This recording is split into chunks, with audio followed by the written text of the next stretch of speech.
બીજું ગેસવર્ક તમારે કરવું જ પડશે, કારણ કે અત્યારે માહિતી બધે જ ઉપલબ્ધ છે, મીડિયા પર ખૂબ બધી માહિતી ઉપલબ્ધ છે.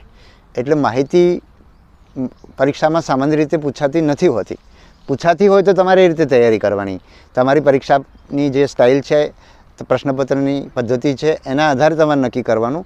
પણ તમારે ઘણીવાર તમારે અનુમાન કરવું પડશે, કારણ કે બધી માહિતી તમને યાદ પણ નહીં હોય. તમે વાંચેલું છે જ પરીક્ષામાં પૂછાશે એવું બનશે નહીં. ઘણું બધું એવું પણ હશે કે જે તમે વાંચેલું નથી, છતાં પણ તમે જે કંઈ વાંચેલું છે એના આધારે તમે નક્કી કરશો કે આ જે 4 વિકલ્પ આપ્યા છે એમાંથી આ વિકલ્પ તો નહીં આવે, હવે 3 જ વિકલ્પ રહ્યા, બરાબર છે.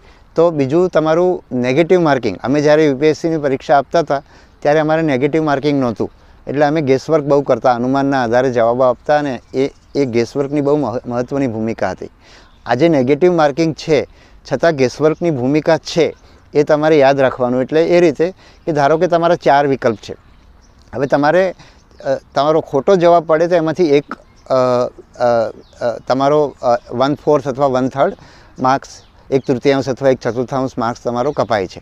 એટલે તમે જો 4 પ્રશ્નોમાં અનુમાન કરો અને એમાંથી તમારો એક સાચો પડી જાય અને 3 ખોટા પડે તો તમારું લગભગ 0 થઈ જાય.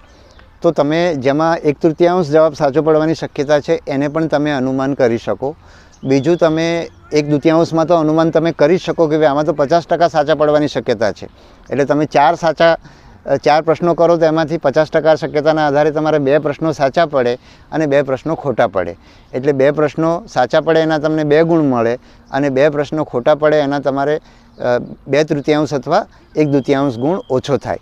એટલે એને ધ્યાનમાં રાખીને પણ તમારે ગેસવર્ક કરવું પડે.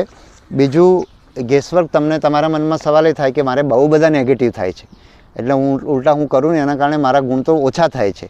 તો એના માટે તમારે એવું કરવું પડે કે તમારે જૂના પ્રશ્નપત્રો આપવા પડે, અને એ પ્રશ્નપત્ર આપતી વખતે તમે જે ગેસવર્ક કરો છો એમાં કયા સંજોગોમાં તમારા ગેસવર્ક સાચા પડે છે અને કયા સંજોગોમાં તમારું ગેસવર્ક ખોટું પડે છે, એ તમે જેમ જેમ કરતા જશો, એટલે પ્રશ્નપત્ર કરવાનું અને મતલબ પરીક્ષા આપવાની અને પછી પ્રશ્નપત્ર લઈને બેસવાનું, અને તમે કયા તર્કના આધારે આ જવાબ આપ્યો હતો અને એ તમારો સાચો પડ્યો, અને કયા તર્કના આધારે તમે જવાબ આપો છો ત્યારે ખોટા પડે છે, કઈ પદ્ધતિથી આપો છો ત્યારે ખોટા પડે છે, એ રીતે કરશો તો તમારું પ્રશ્નપત્ર મતલબ ગેસવર્ક ધીરે ધીરે સુધરતું જશે.